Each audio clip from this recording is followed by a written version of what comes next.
Fala comigo, minha autarquia, antes de nós darmos sequência à teoria do crime e falar sobre culpabilidade e as excludentes de culpabilidade, nós resolveremos uma questão típica de prova sobre excludentes de ilicitude.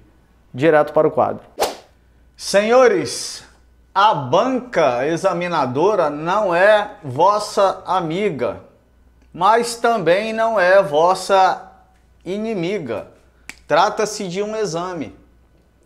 E como eu já falei em outro vídeo, assim como os senhores serão examinados pela banca, antes dos senhores passarem por esse exame, os senhores têm obrigação de examinar a banca para saber como é que eles se comportam na elaboração do enunciado.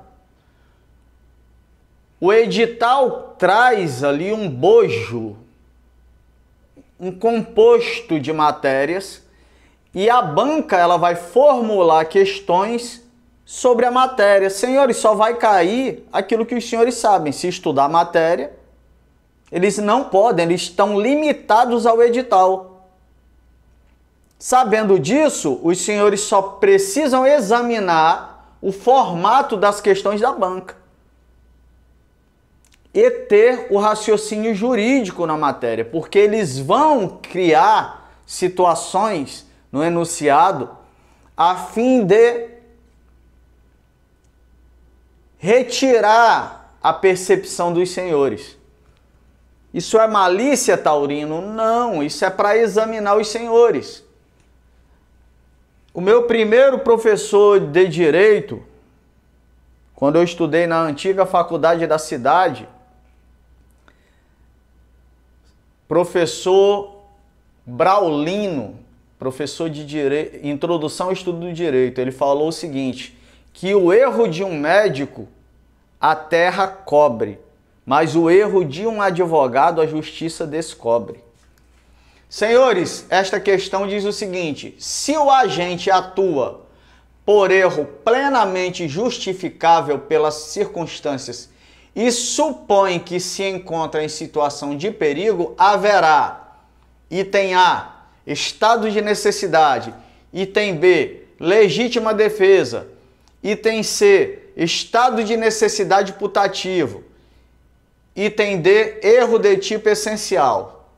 Vamos ler agora de forma clínica o enunciado. É uma afirmação e ao mesmo tempo uma pergunta. Se o agente atua por erro, plenamente justificável, então haverá aqui o erro e a justificante. Está comigo até aqui? O enunciado está dizendo que houve o erro e houve a justificante. Pelas circunstâncias e supõe que se encontra em situação de perigo. Senhores, situação de perigo é qual excludente de ilicitude? Estado de necessidade. Ok, senhores? Ele citou erro, mas está falando de uma situação de perigo. Vamos deixar essa D aqui em aberto. Pode ser legítima defesa? Não. Está falando de situação de perigo. Pode ser estado de necessidade? Sim, é estado de necessidade. Pode ser estado de necessidade putativa? Pode. E o erro? Ele está falando aqui de erro de tipo essencial. Erro de tipo essencial é quando o erro recai apenas sobre o tipo descrito. Aqui ele está falando circunstância. Circunstância não é erro de tipo essencial, é acidental. Risca. Nós temos agora estado de necessidade e estado de necessidade putativo. Se o agente atua por erro plenamente justificável pelas circunstâncias e supõe, quer dizer que está na imaginação dele. Ele imagina, ele supõe. Não está dizendo que o perigo aconteceu. ou que haveria um perigo iminente. Ele supõe que se encontra em situação de perigo. O que é isso? Putativo. Estado de necessidade putativo. Questão certa, item C. E para encerrar aqui, resolução de questões sobre excludentes de ilicitude, eu trouxe aqui uma questão de OAB, exame 38, e explicar para os senhores da razão de eu ter mergulhado na doutrina e ter mexido tanto nas curiosidades, nas nuances desse tema excludente de ilicitude. Senhores, a banca examinadora, ela não vai vir com a questão dada para os senhores. Ela vai examinar o conhecimento de vocês. E para isso, ela vai colocar ali temas mesclados. Ela pode colocar uma questão sobre estado de necessidade, falando no enunciado de uma pessoa que furtou para se alimentar. Caberá aos senhores observar nas informações do enunciado se a pessoa estava no estado de miserabilidade ou se aquele furto foi de um produto de baixo valor apenas para comer. Porque se a pessoa está no estado de miséria, sem recursos e ela tinha que comer, senão ela morria, furto famélico, excludente de ilicitude, estado de necessidade. Mas uma pessoa que furta para comer um objeto de baixo valor, pode ser aplicado o princípio da insignificância, e aí é uma excludente de tipicidade. Ok, senhores? Furto famélico é estado de miséria. Então os senhores precisam desse olhar clínico, examinando o enunciado. Numa legítima defesa, eles vão mesclar ali o estrito cumprimento do dever legal com a legítima defesa. Ele coloca o policial no posto, alguém passou atirando, o policial revida. Aí alguém pensa, estrito cumprimento de um dever legal. Não, é legítima defesa. Porque não é dever legal do policial atirar, matar, lesionar. Ele tem a autorização de andar armado. E alguém pode pensar, mas o porte de arma ele pode ter também fora da função, mas de fuzil não. Aquilo é em razão da função. Agora, quando ele está atirando, ele está praticando defesa. Havendo a injusta agressão, ela será legítima. Ok, senhores? Esse olhar técnico, em todo momento, estrito cumprimento de um dever legal. Funcionário público está lá, no pleno gozo das suas atividades permitidas. É o bombeiro que ele quebra um apartamento por causa de um incêndio. Ele quebra, ele danifica móveis, o imóvel, ou um carro, um veículo para salvar uma vida. Crime de dano taurino? Não, estrito cumprimento de um dever legal, exclui-se a ilicitude. É o pai que dá a ordem para o filho se trancar no quarto. Aquele famoso está de castigo. Ele responderá por cárcere privado? Não, ele está no exercício regular de um direito.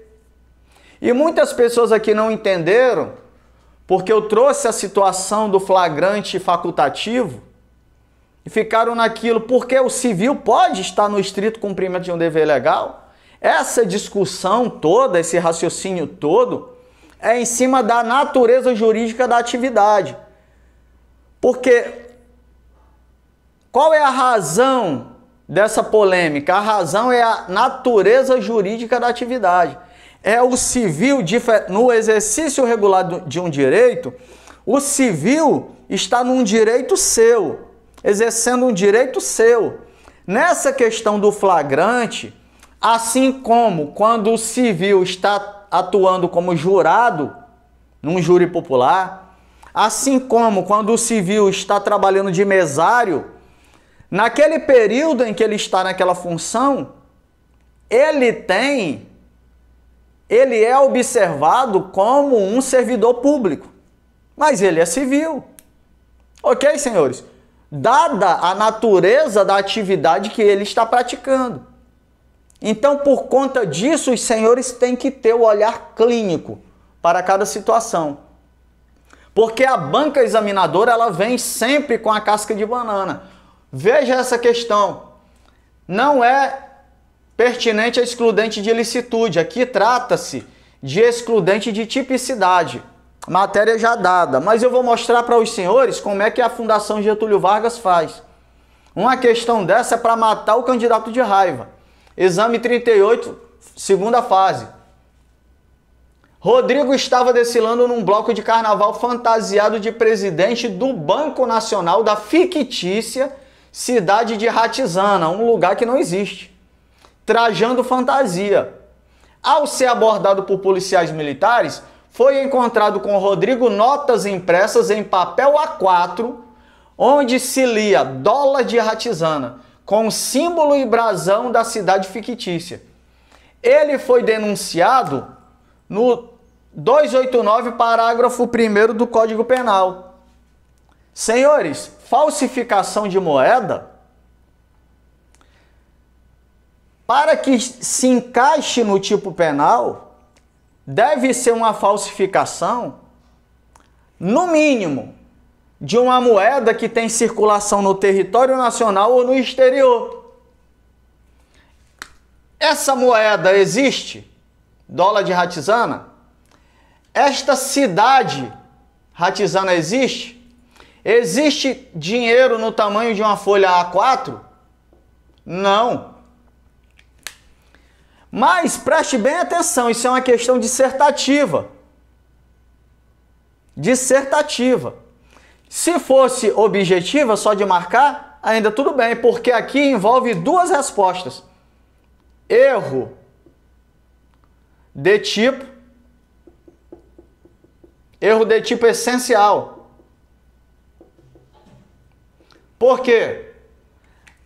Ele foi denunciado aqui, ó, enquadrado num tipo penal que fala que é a falsificação de uma moeda que tem circulação no território nacional, no exterior, no estrangeiro.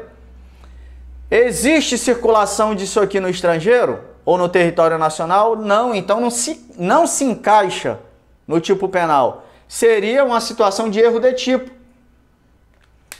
Segunda resposta, é crime impossível, artigo 17. Por quê? Porque pela absoluta ineficácia do meio. Ele conseguiria enganar alguém com a cédula A4 de um dinheiro que não existe, de uma cidade que não existe? Teria eficácia esse meio executório de crime? Não, senhores. Não teria eficácia. Ok? Então seria também artigo 17. Aqui artigo 20. Aqui artigo 17. E crime impossível por absoluta ineficácia do meio. Duas respostas numa mesma questão. Como esta questão era dissertativa, tranquilo. Ou uma resposta ou outra ia valer. Só que você deveria dar a resposta completa para pontuar completamente. Aí normalmente aqui num item desse que vale 0,65, você às vezes ganha 0,30. É assim que a banca vem. Então, eu puxo os senhores para... Lembra da tangerina? Faz o raciocínio completo. Não, o aluno de direito, tudo que ele ouve na mídia, tudo que ele vê no noticiário, ele procura. Tem crime aqui, tem crime ali, tem excludente. É assim que a gente faz. Ok? Um forte abraço.